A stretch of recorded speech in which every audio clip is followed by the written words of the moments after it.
Well, look at that. I figured out how to make an intro. All right, let's get into it. So we have a half-inch cut boneless pork chop, and we're going to liberally season both sides and all edges with Babo's Simple Seasoning. All right, once you're done seasoning your chops, you're just going to push it down, make sure that seasoning sticks. To the left, here we have our wash and our breading mixture. So to make this, you're gonna add flour with Babel's Simple Seasoning. And you wanna make sure when you mix it all up, you're able to see the seasoning in the batter. Then you're gonna take some beer, some milk, and a couple tablespoons of your flour mixture and mix it in to make your wash. Now, once you're satisfied with the thickness of your wash, then you want to add your breadcrumbs or panko to your flour. Now you're just going to do this for all of your pork chops. Now that they're all nice and coated, you want to put them in the fridge for a few minutes.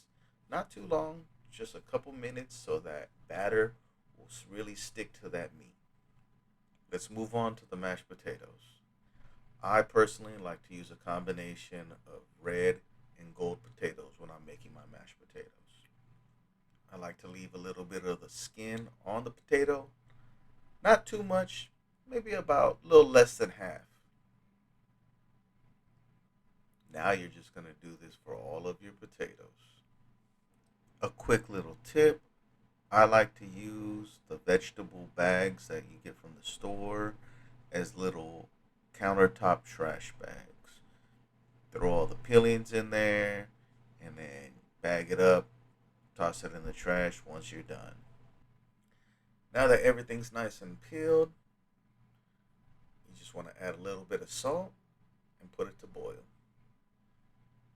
Everybody knows what boiling water looks like, so I'm not going to spend a whole lot of time showing you that. I know a lot of you were already cursing me out because I didn't dip it and coat it a second time. But after you take it out of the refrigerator, that's when you're going to do your second coating, right before it goes into the oil. If you don't have a deep fryer, that's fine. A deep pan with oil does the same thing, but I just love the convenience of this deep fryer.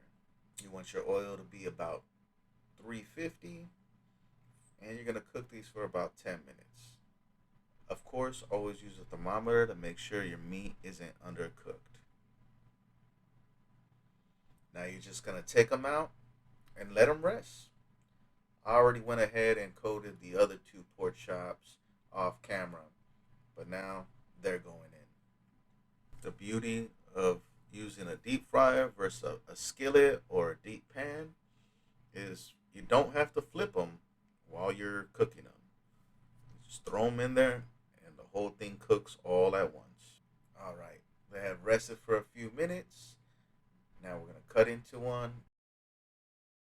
If you listen carefully, you could hear the crunch in that crust.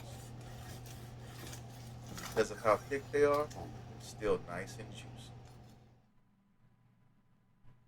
All right, let's go ahead and give this a try.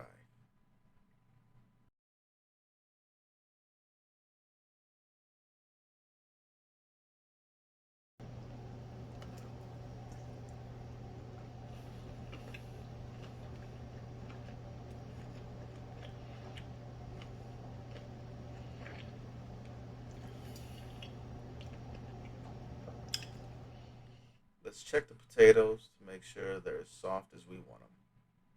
Then we're going to drain the water. Now, if the water's drained, you want to add a little bit of butter. I like to add a whole stick of butter, but it's going to depend on how you like your mashed potatoes. Next, we're going to add Babo's GPS: garlic, pepper, salt, all in one. A little bit of milk,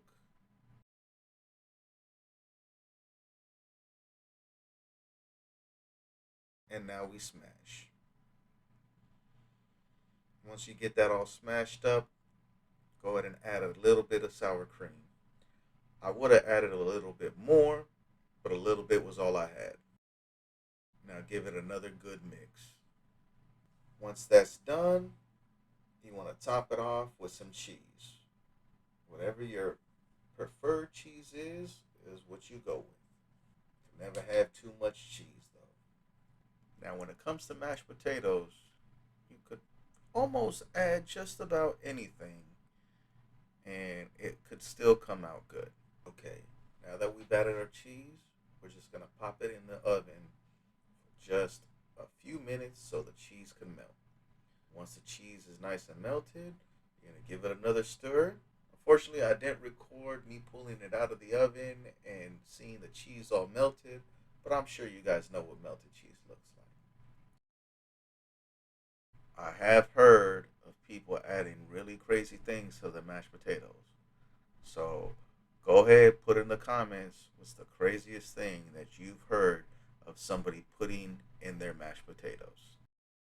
The very last thing I like to add is Frank's Red Hot Wing Sauce. Because much like that old lady, I put that